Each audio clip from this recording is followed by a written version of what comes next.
Today is Thursday, January 20. My name is Pastor Anthony, and this is Wilderness Wanderings.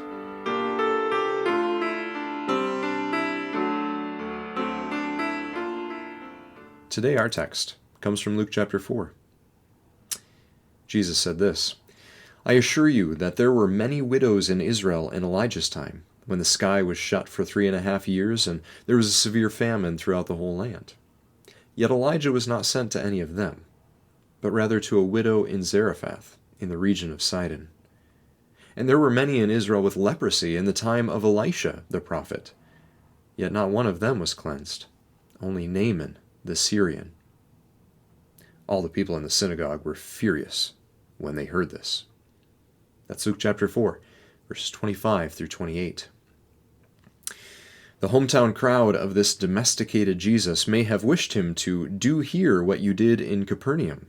In other words, bring your show home. We want to be entertained too. Not to believe, but just to see what the fuss is about for ourselves. If you really are anything special, that is. They had their doubts. Our text from today is Jesus' offensive, roundabout way of saying no.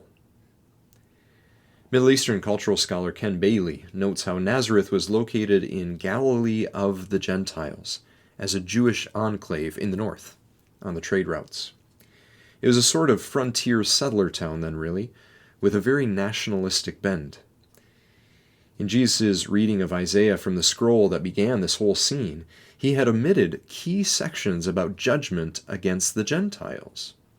And now he presumes to tell these nationalistic hometown folks that God's salvation is for foreigners, not for Israelites. Jesus is drawing some very clear and stark lines here, and not in the places that his hometown crowd would have liked them to be drawn. Clearly, Jesus was no longer one of them. He had broken faith with their interpretation of their Bibles. They envisioned a wrathful God that they could employ to fight their battles against their foreign Gentile neighbors. But Jesus proclaims to them a biblical God who heals and saves indiscriminately, sometimes even choosing foreigners in preference over his own people. What a slap in the face! But also what a countercultural gift for those who might have the ears to hear it. God is bigger than our own use for him. Jesus is too. Jesus is about much more than acting as our own personal bodyguard, mercenary, or vending machine. He doesn't play that role for our countries either, no matter how good and civilized we may think them to be. You never can quite contain or box in the sovereign Lord. Otherwise he wouldn't be very sovereign, would he? He does new things, and things that are calibrated to his notions of justice, righteousness, and flourishing, not ours. So always and always again we are invited, especially by these strange countercultural words of Jesus, to stop trying to submit God to our will and to submit to his instead. That is an invitation to humble ourselves, open our eyes and ears, and be attentive to the surprising ways that he might move or speak, so that instead of using God to build our kingdoms, we might follow him into his kingdom instead, because he is our Lord and sovereign King.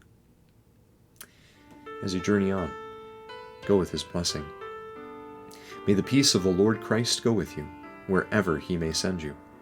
May he guide you through the wilderness, protect you through the storm.